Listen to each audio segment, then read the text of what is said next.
Galit na galit ang isang OFW mula Amerika matapos daw nakawan ang kanyang balikbayan box. Pinagmukha pa raw na ahensya ng Amerika ang nagbukas ng kahon.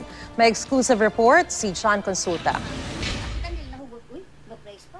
Napalitan ng matinding pagkadismaya ang saya ng umuwing OFW na si Corazon Makirang nang malaman na nawawala ang ilan sa mahalagang gamit sa kanyang balikbayan box. Mga hayop na yun, sabi kong ganon. Ako pa dinali. Sabi kong ganon. Ito na lang nga, OFW lang ako eh. Nakakadismaya naman. Minsan ka lang ang uuwi, magbabakasyon ka eh. Tapos ganon pa ang mangyayari. Anim na nakaplastik na naglalaman ng mamahaling mga pasalubong. Ang anyay naglaho parang bula.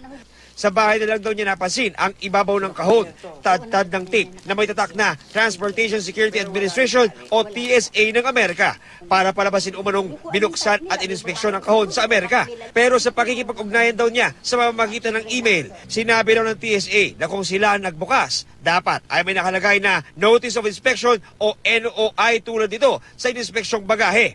Meron ding dapat ganitong sticker na may barcode sa ilalim para matrace kung sino ang nag-inspect. Lahat nito wala sa tape na ginamit sa balikbayan box ni Makirang. Kapuna-puna rin na iba ang kulay ng logo ng original na TSA sa nakitang TSA packing tape na nasa kahon. Pineki yan, peke. Dito tinira yan. Talagang hindi nagbabago yung naiya na yan. Duterte, do something about this. Ayon sa Manila International Airport Authority, iimbestigahan nila ang insidente. If that's a complaint about pilferage, I suppose he has to channel the complaint to the airline. But definitely we will assist in whatever way we can help her determine whether the pilferage happened here. John Consulta, GMA News.